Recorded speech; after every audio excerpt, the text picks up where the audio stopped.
Hello everyone, welcome to my new blog. তো চলো পড়তে যাওয়ার জন্য আমি রেডি হয়ে নিই। তো দেখো এখানে আমি রেডি হয়ে গেছি পড়তে যাওয়ার জন্য। আমি বই গোছাচ্ছি। তো পড়তে যাওয়া মনে হয় আশা করছি হবে না, কারণ যা ওয়েদারের অবস্থা আমি দেখলাম বাইরে বিশাল বৃষ্টি হচ্ছে। তো যদি কমে তাহলে পড়তে যাব, ওই জন্য বইটা গুছিয়ে একটু ওয়েট করছি, যদি বৃষ্টি কমে তাহলে যাব। মনে হয় আজকে আর যাওয়া হবে না। তো সত্যিই দেখো বাইরের যা অবস্থা, এরকম বিদ্যুৎ চমকাচ্ছে, আর তো যাওয়া যাবে না, মা তো যেতেই দেবে না পড়তে। তো থাক, বাড়িতে বসে বসে বৃষ্টিই দেখি, আর কি করা যাবে। তো পড়তে যাওয়া যখন হলো না তখন রান্নাঘরেই গেলাম। তো দেখি মা কী করছে, তো বললে আলুর দম কর, তুই আলুর দমটা ভালো করিস। তাহলে আমি তখন চাপালাম, যেহেতু শনিবার আজকে নিরামিষ, তাই আলুর দম আর লুচি হবে সন্ধেবেলা।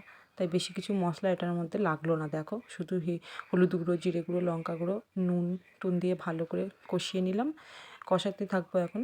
কষানো হয়ে গেলে এরপর আলুটা ওর মধ্যে দিয়ে আরেকটু ভালো করে কষিয়ে তারপর জল দিয়ে নামিয়ে দেবো। একটু গরম মশলাও দিলাম সাথে, সাথে একটু ধনেপাতাও দিলাম টেস্ট আনার জন্য। দেওয়ার পর ভালো করে কষিয়ে কষিয়ে অনেকক্ষণ ধরে লো ফ্লেমে কষালাম মশলাটাকে, যাতে কোনো গন্ধ না বেরোয়। কষানোর পর এরপর আলুটা দিয়ে দিলাম। আলুটা দেওয়ার পর আরও 5 থেকে 10 মিনিট ভালো করে কষিয়ে নিয়ে, একদম ভালো করে কষিয়ে নিয়ে যতক্ষণ না একটু টেস্টের মানে স্বাদটা বেরোবে, গন্ধটা, ততক্ষণ পর্যন্ত নাড়তে নাড়তে এবারে একটু জল দিয়ে দেবো। যখন মাখা মাখা হয়ে যাবে কড়াই একটু জল দিয়ে দেবো, যেহেতু শনিবার বেশি কিছু নেই। এরপর লুচির জন্য তৈরি হব, লুচি করব। মাকে বললাম আমি করব। তো দেখো মা এখানে আটা মেখে রেখেছিলো, আমি লেচিগুলো করার জন্য রেডি।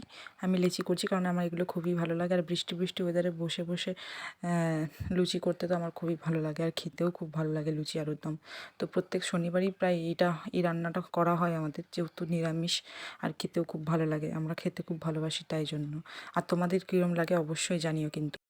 তো এখানে দেখো কয়েকটা লেচি আমি করে নিচ্ছি। গোল না হলেও ঠিক হয়, ওই মানে পেটে যাওয়ার মতন, পেট ভরার মতন হবে। গোল একদমই আমি পারি না ঠিকঠাক, তাও চেষ্টা করি মাঝে মাঝে করার জন্য। তো ওই জন্য একটু শিখছি আর কি মায়ের কাছে।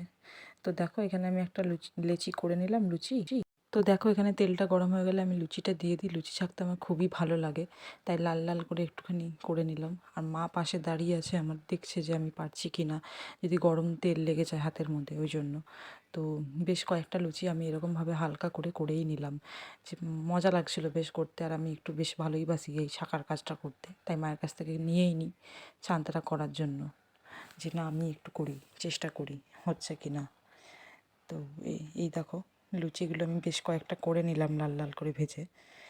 এরপর খাওয়ার জন্য রেডি থাকবো, পেটের মধ্যে যাওয়ার জন্য। তো গরম গরম লুচি আর আলুর দম পেটে যাওয়ার জন্য একদমই রেডি।